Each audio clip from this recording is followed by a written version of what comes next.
হয় আইচেংফা আপোনাৰ জৰিয়তে প্ৰতিদিন টাইমৰ সকলো দৰ্শকক ৰঙালী বিহুৰ শুভেচ্ছা জ্ঞাপন কৰিছোঁ আৰু আমি বৰ্তমান উপস্থিত আছোঁ তেজপুৰৰ মিছন চাৰিআলিৰ যিখন সাপ্তাহিক বজাৰ সেই সাপ্তাহিক বজাৰখনত কাইলৈ যিহেতু গৰু বিহুৰে আৰম্ভ হ'ব অসমীয়াৰ বাপতিসাহোন ৰঙালী বিহু আৰু গৰু বিহুৰ বাবে ইতিমধ্যে যিসমূহ সামগ্ৰী গৰুৰ শ্ৰীবৃদ্ধি কামনা কৰি কাইলৈ গৰুক পুৱাই গা ধোৱা হ'ব। গা ধোৱাৰ পিছত থেকেৰা কেৰেলা বেঙেনা লাও ইত্যাদি গৰুৰ গালে দলিয়াই গৰুৰ শ্ৰীবৃদ্ধি কামনা কৰিব আৰু সন্ধিয়ালৈ গৰুক ন পঘা দিব।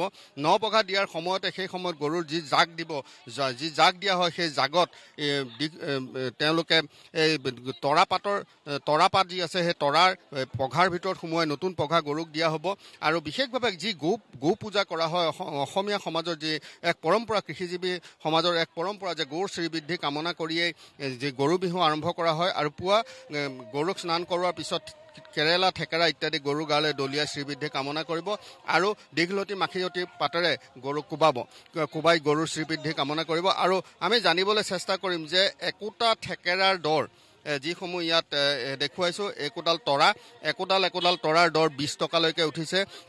এটা থেকেৰাৰ দাম 40 টকা পৰ্যন্ত উঠিছে। গতিকে আমি যিসকল বিক্ৰেতা আছে তেখেতসকলৰ পৰা জানিবলৈ চেষ্টা কৰিম। খুৰা দামবিলাক কওকচোন কেনেকুৱা? কি হয় থেকেৰা 40 টকা এটাত, বেঙেনা কেজি 40 টকা, কেৰেলা 60 টকা।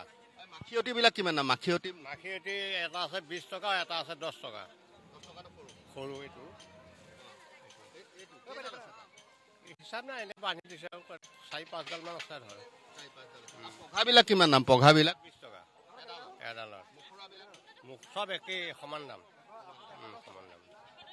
দেখুৱাইছোঁ তেজপুৰ মিছন চাৰিআলি এখন বজাৰ যে একোটা থেকেৰা টেঙা আমি দেখুৱাবলৈ চেষ্টা কৰিম। এই একোটা থেকেৰা টেঙাৰ মূল্য 40 টকালৈকে উঠিছে।